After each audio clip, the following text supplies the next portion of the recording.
Greetings, campers, and welcome to the world according to Yoni. I am your host, Yoni Martin, and welcome to the show. Today, I am really excited. We have a great show. We have a guest, my new friend, actress, producer, podcaster, regular on the Stephanie Miller Show, Jody Hamilton. We will be speaking with Jody shortly, but first I need to explain something.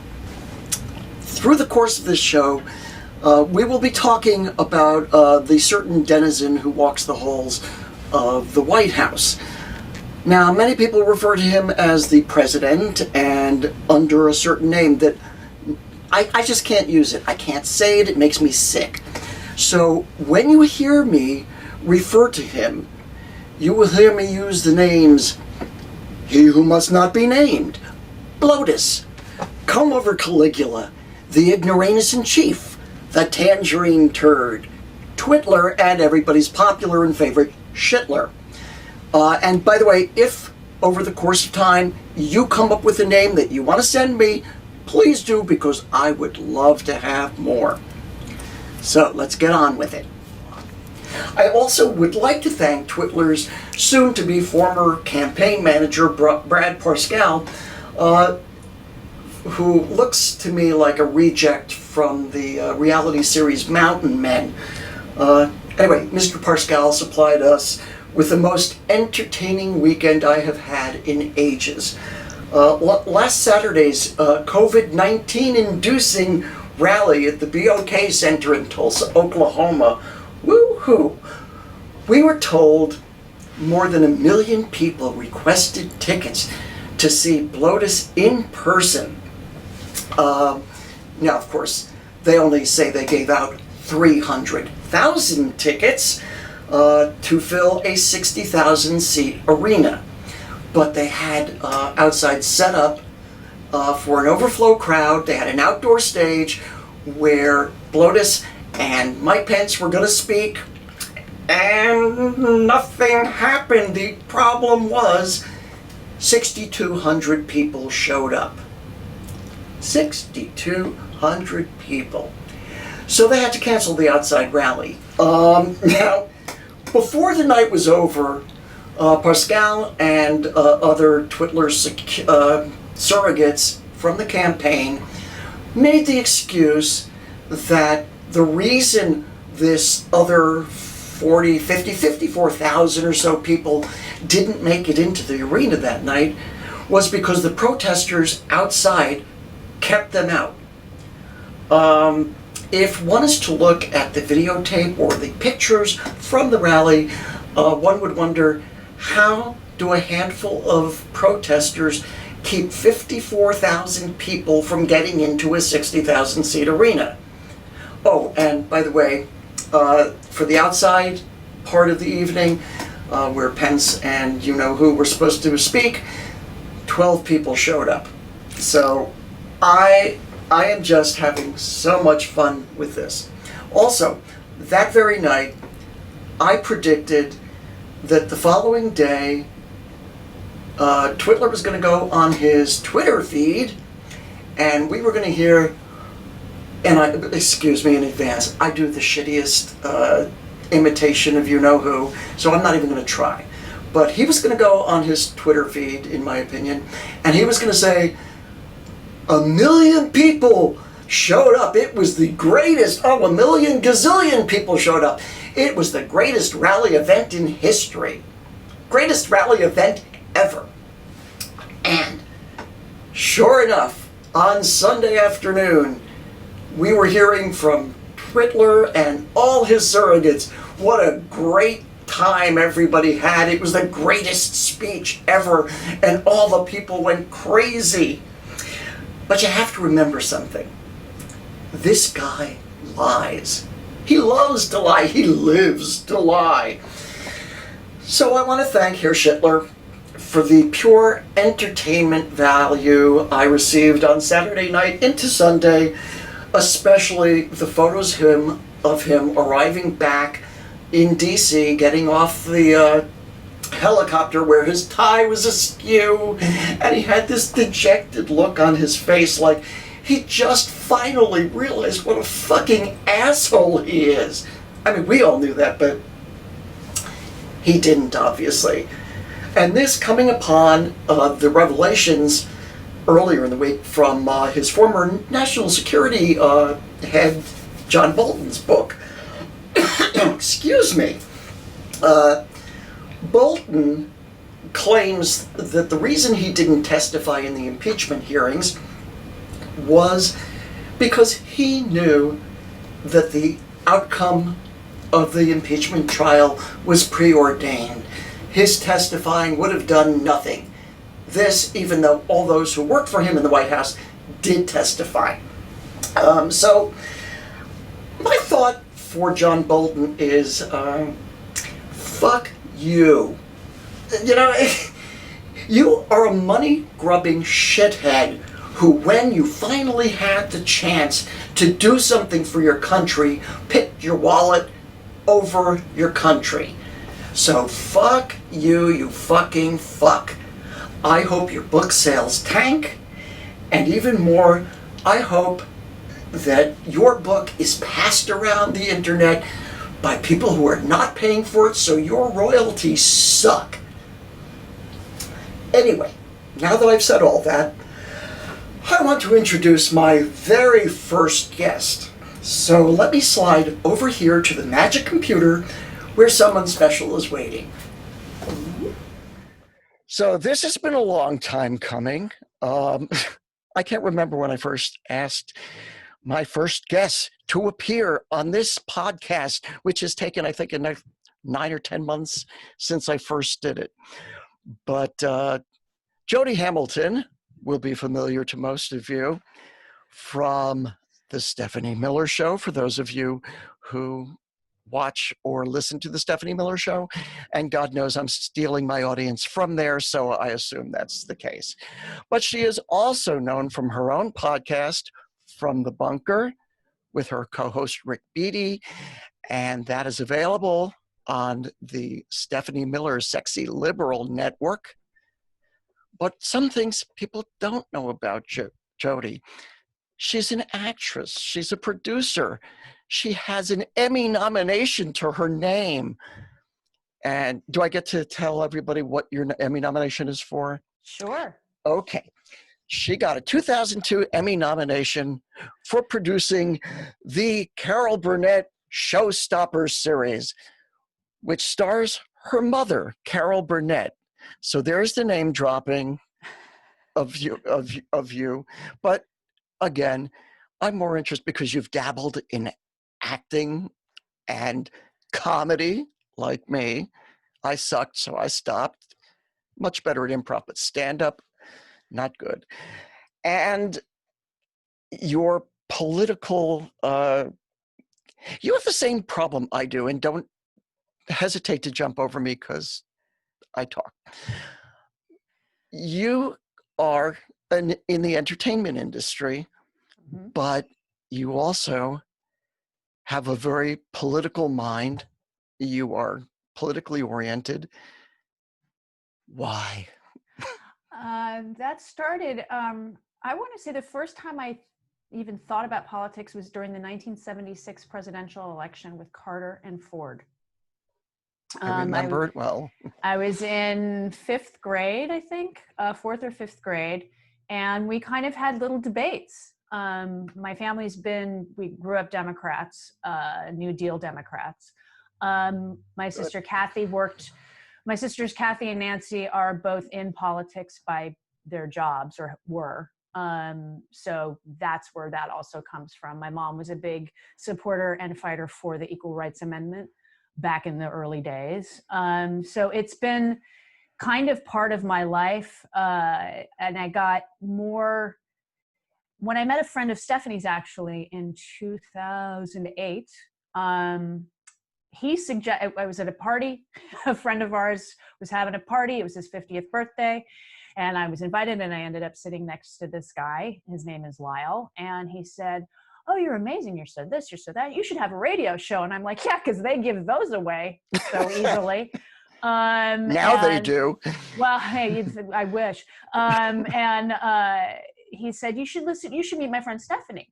And so then I started to listen to Stephanie's show and I loved it. And so then I called my friend Sean, who I've known forever. We're coming on 40 years now. Yeah. And I said, hey, you want to do a podcast? Because this was early on in podcasting, you know. And so we did our first podcast in March of 2009. And the diabolical plan was to end up being on the Stephanie Miller Show. And I have succeeded in that diabolical plan. You've succeeded incredibly well, as a matter of fact. Oh, thank you very much. And so Sean and I started with the Ham and Legs show. He was Legs, I'm Ham.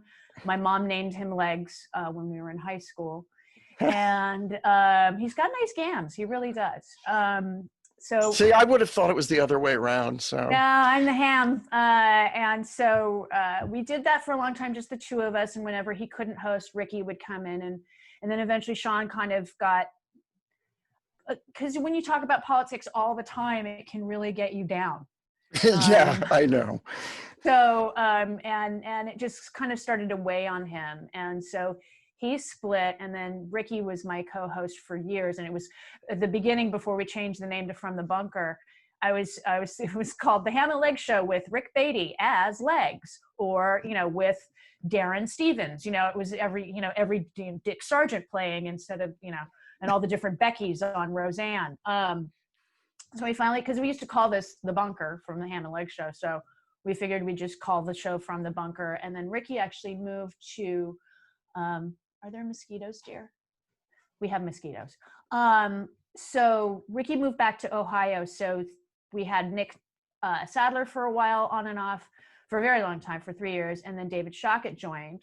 And Nick left about 2 years ago. So David and I were doing it together. And now Sean and David and I I'm on every week, but Sean and David alternate every Tuesday. Okay, that's good to know, because I was getting confused. I was like, I thought it was me. It's like, wait, I thought David was the co-host. Oh, Sean. And where the hell did Rick go? You know? Rick split. He moved back home. And then it was funny because at one point, whenever Sean would sit in for Rick, I had a different intro that basically the needle scratch, and it would go to the old Ham and Legs intro. But now, since we had Nick on, and it's the whole big thing, so now it's just the two of us every week, and maybe the day after the election, we'll have the three of us together. But right now, it's just we alternate weekly, and you know, it's David has his own points of view, and Sean has his own. And like I said, I've known Sean almost 40 years, so we have our own kind of thing anyway. So since you were like 13 years old or something. I met him when I was just after my 14th birthday. He likes to tell everybody and remind everybody that I am 6 weeks older than he is. And so therefore I am the old lady. Yeah, well, considering my age, you guys can both shut up. Let's not talk about it with 65 a month away. Oh, yay! Medicare. Yeah. You know, that's really weird, because I have been getting emails and letters from every insurance company in the world saying, hey, you're ready for Medicare. And I'm like, what the fuck do? I don't know. So I spoke to Sue from Rockville, whose husband Peter knows everything about Medicare. And she said, speak to Peter, he'll do it. So that's how I'm going to do it. Yeah, definitely. And don't get an Advantage plan, because that's private insurance. Just talk to Tom Hartman about that. Just Medicare is good. Medicare Advantage bad. That's all you need to know. Well, right now I'm on Medicaid. So, I mean, I don't know what, that's the benefit of being in our business and unemployed at the moment. But I've got my little bunker here. Yeah, you do. And I finally have you. I am so thrilled. Yay, thank you for having me. I'm excited to be here. No, I'm really thrilled because, one, along with Frangela, you are my favorite guest host. So and I mean, really, I think you and Steph make one hell of a team. And when you're on the show, it's awesome. You guys. Oh, that's such a compliment. Hi, I'll get it. Hello. Yeah, see, I'm in my basement, like Steph, the noise, the dogs barking. I'm surprised my dogs haven't walked in here and said. The cat may come in and beg for food in a little while. Whenever she knows I'm on the phone or doing a podcast, whether it's my own or somebody else's, she comes in and yells at me. Isn't it always the way? It is. It is. No, thank you for that compliment. I mean, Stephanie is so good at her job. She makes everybody else look like we know what we're doing. Yeah, well, that's why I'm trying to pilfer all her guests That's, hey, welcome to the for club. mine. Yeah. Welcome to the club. The club. And Bob does it. And Yes. There's so many juices. We're all just kind of there. you missed a really good one this weekend with Carl Frisch having Malcolm Nance on his thing. Oh, I bet it was good. Yeah, I told Malcolm he's been scaring the shit out of me ever since he started coming on Steph's show, which is true. He scares the crap out of me, but he's also very hopeful. So there's kind of a combo plate with him. Yeah, he's brilliant. I mean, yeah. And you know, it's really weird because I was looking him up before we did the thing the other day on the web, and it's amazing how many people hate him. You know, the right wing, all the right wing people, like if you Google them, the first 10 things you see are right wing screeds against Malcolm. Wow. Yeah, it was really something. And I was like, wow, they must be paying to do this because he's been right about everything. So, well, I mean, he knows what he's doing. He's well trained. He was in the spy business, so I mean, you know, he was an analyst on top of it all, so he can look at big picture stuff and figure out, okay, how does that fit over here, and that fits in here, and he knows what he's doing. And people that know what they're doing in this day and age are pilloried by the right wingers. They just, it's true. You know, they just can't handle it. I mean, I had a discussion with a family member yesterday who's a Trump supporter, and I'm like, why? I don't. And my sister, I think we may have one of those in my family. It's funny. It's the generation below mine. Really? Yeah, it's like 3 or 4 of my nieces and nephews for sure. And I have 17 nieces and nephews and 15 grandnieces. Yeah, I didn't realize how many siblings you have. I've got a lot. What was it, 11? I have 10 brothers and sisters, 7 sisters and 3 brothers. 2 now sisters. That's from both your parents, right? My dad had the first 8 with his first wife, and then my mom and dad had the 3 of us. My sister carried me and my little sister. So dad had 8 with Gloria, and then 3 with my mom. Yeah, I never realized. By the way, I suppose I should mention that your father, Joe Hamilton, was the producer of the Carol Burnett show. He did Gary Morton, didn't he? He did Gary Moore. He did the Smothers. It's okay. He did the Smothers Brothers. He did a bunch of television movies. He did. I mean, he was quite the variety producer. And it's funny to say nowadays, he was the youngest executive producer in television at the time at 30, which was unheard of in the 1960s. Unheard of. Now, of course, 30 is over the hill, but I know they don't even. It's funny to me, but I mean, he you know, because he started at Gary Moore, and then you know that grew. My mom grew out of that show, and then she got her show. Yeah. So and that did okay. Did minor trivial. What was it? I have to ask because I know I want to talk politics, but you grew up basically on the set of the Carol Burnett show. And I mean, God, my comedy heroes, your mom, Harvey Korman, Tim Conway, and Lyle Wagner was a great straight man. He's also very funny, though. He was very funny. I never thought he got the credit he deserved, though, because...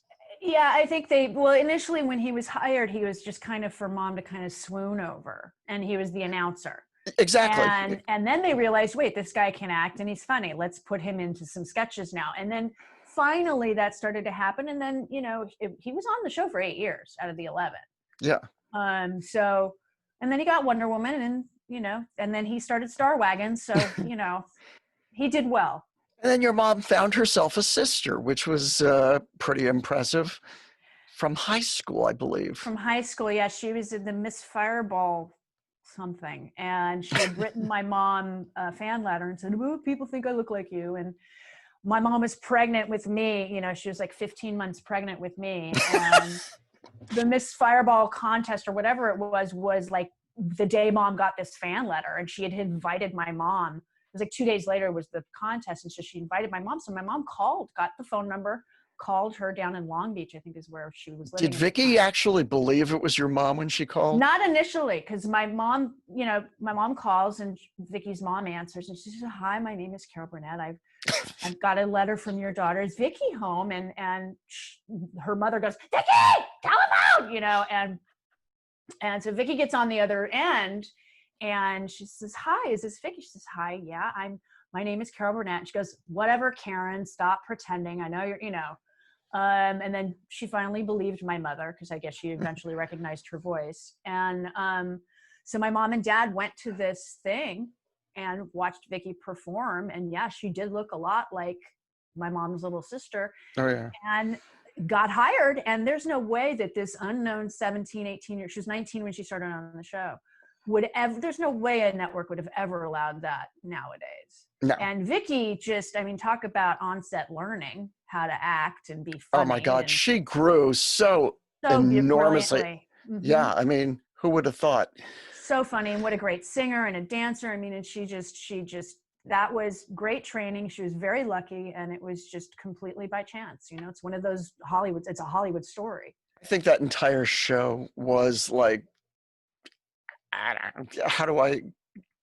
everybody knows how great this show was. You probably know as well as anybody. Did you, I seem to recall somebody saying you edited as well as produced the new shows. The new shows. So what happened was a few years ago, they were going to start showing the first 5 seasons in reruns, which hadn't been seen in 50 plus years, 45 to 50 years because of syndication and production stuff. Bob Banner Productions owned the show for the first 5 years, along with Joe Carr and Wacko, or just Joe Carr. And because Wacko was later. That's just Wacko. It was Wacko. It was a Wacko production. Yes. And so it was Pumpkin Productions, Joe Carr, and Bob Banner. So they had to negotiate with the Banner family to deal with them. Plus, there were some music rights fees that had to be dealt with. So finally, they negotiated everything. And then I get a call from my mom saying, "Do you mind doing the editing?" And I said, "No. What are we doing?" And she says, "Cutting down the hours to half hours. We can use any original material music-wise," because they worked out a deal with the musicians union. Can you hear the phone that's ringing over there? No, I can't. Oh, that's great, because I hope my mic's not picking it up either. It's not. It's like everything's ringing here now. In the middle of Jody's story. So it's basically, so they said, "Will you do that?" And I said, and I had 130 episodes to edit. And so I watched every episode and I basically could make at least two episodes out of almost every episode. Some it was like, no, we're not going to use that. So it would just be one. So I believe it was 142 episodes that they could pick and choose out of what they wanted. And very rarely did I pick music that was copyrighted by somebody else. So a lot of the musical numbers and a lot of the finales that were original material finally are getting to be seen. It had never been seen since their original airings or the first rerun. And that's what happened the last 6 seasons. Shout Factory decided we would like those. Now those had already been edited down at some point, but a lot of the musical stuff wasn't allowed because musicians union at the time was kind of just negotiating their members out of residuals. And so, yeah, I recall how the unions have helped us all. And I mean, and so the original 30-minute episodes of the last of 6 through 11 never had any music except for bumper music. And so mom's like, "I would like hi-hat. I would like this music, this finale and that finale. Can you do it?" And so getting it to be 22 minutes is fun when there's a 25-minute long finale. So you've got to figure out what to cut. So I would, email mom going, "What can I cut out of this? I was thinking I was going to cut that out of that. How about that?" And, "Oh yeah, do that." And so it's trying to figure it out. And I think it was Libby. She's one of our listeners and she listens to stuff. And she goes, "Jody, your mom's on Prime." And I went, "Are they already up?" Because I literally had turned everything in and in a week it was up. Oh, I've been binging it. It's well, like and phenomenal. What's hilarious is I was expecting notes back because I'm used to that. Like, "Can you do this? Can you do that?" And no notes, and I did my music cue sheets. There's a lot of paperwork that had to happen and timings and stuff. And what was funny was I went to Amazon Prime and I clicked on a very specific show to make sure it was my edit. And I'm like, "Oh yeah, that's totally my edit." That's I know great. exactly where I was. I fast forwarded to where I knew the cut was going to be. And I went, oh no, I did a good job there, and just did it here at home and did the friends and family rate to, they would have had to pay a small fortune for an edit bay to do what I did. Yeah, not such a small fortune if you I mean, having. all they had to do, I just needed some digitized files. They paid for those and they were color corrected as best they could do with the digibetas. I mean, this is stuff that some of these tapes were, 30, 40 years old. So Gotcha.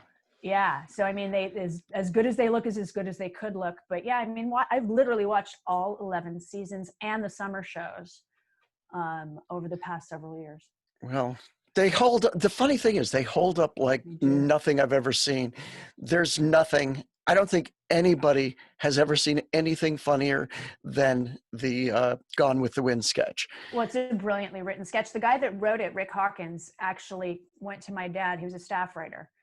And he had done his thesis in college on the book. Oh, God. So he said, can we do a takeoff on Gone with the Wind? And Dad said, we've already done one. They actually did one with Richard Chamberlain in season 2 or 3. And it was funny, but it wasn't nearly what Rick wrote. And my dad's like, everybody's done it. Burl's done it. Martin's done it. Laughing's, everybody's done this. He goes, let me just write it. And if you don't think it's funny, then just let me write it. And so he wrote that half an hour long, brilliant takeoff, mainly on the book. Yes, the movie, you understand the movie references. I read the book, so I know the references, and so he did his thesis. He went back to his thesis, read it, and then wrote this brilliant sketch. When I was in high school, they took, I forget, 8th, 9th grade, en masse into a movie theater to watch it on the big screen. I fucking hate that movie.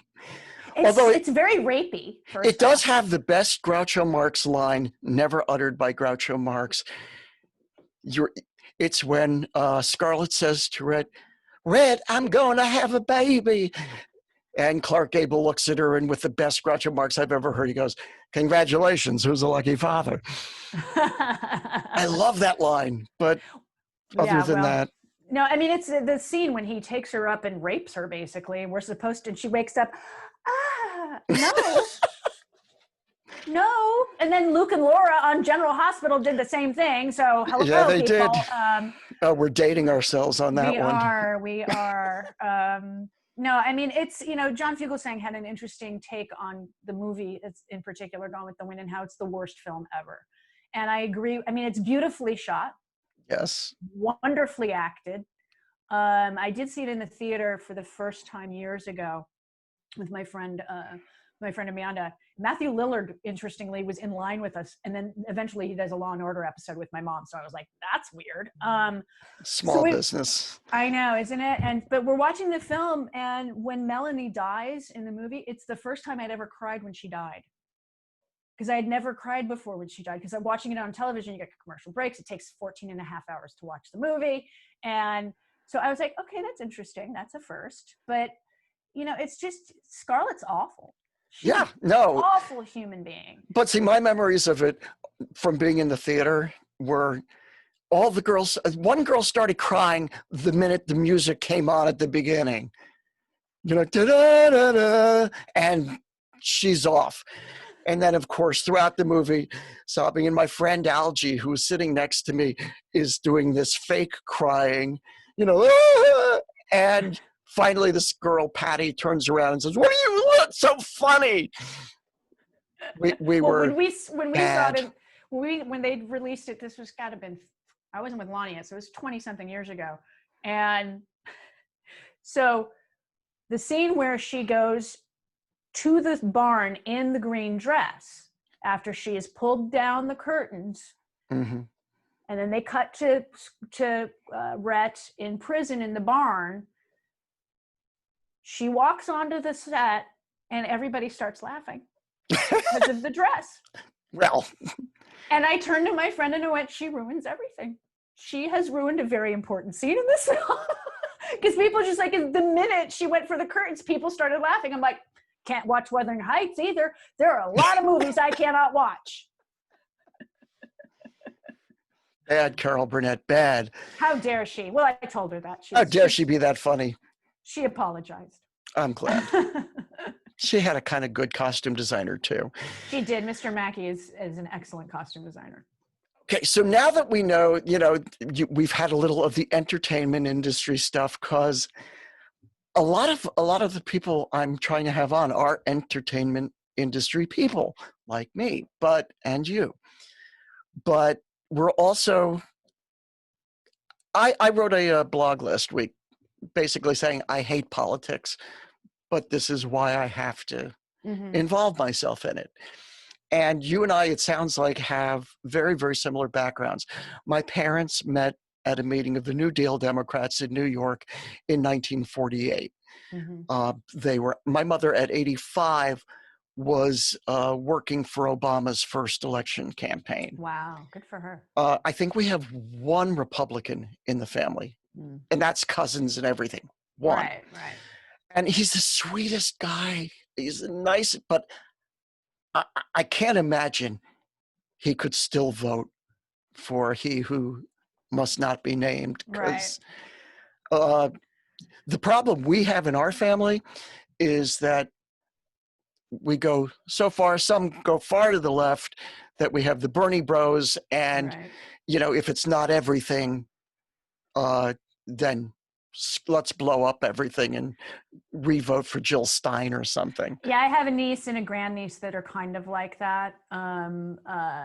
So we'll see how I assume they're going to be smart, and they both live in California. So in a sense, it's not like if they lived in Ohio or Michigan or Wisconsin or North, I would yell at them. You are voting for Joe Biden or you are out of the family. I'm not sure how they're going to vote this year. But Bernie was my choice in 2016 in the primary. Mine too. And when he was so pouty at the convention, I was like, this isn't the guy I voted for. If I can, my feeling was that he began to believe the hype. Right. And once that happened, I mean, people were saying, he started the progressive movement. And I'm like, no. He's a wonderful spokesman for it, but he didn't start it. Right. And once that happened, he began to believe it. And so who did you support? You were Warren, weren't you? Warren, yeah, I did. I actually did vote for her on Super Tuesday. So did I. At that point, one of my nieces, she was like, she should drop out. I'm like, she's third place. Can we wait till Super Tuesday for her to drop out? Yeah. She had 69 delegates at that point, and she's like, she's taking delegates away from Bernie. No, people aren't voting for him.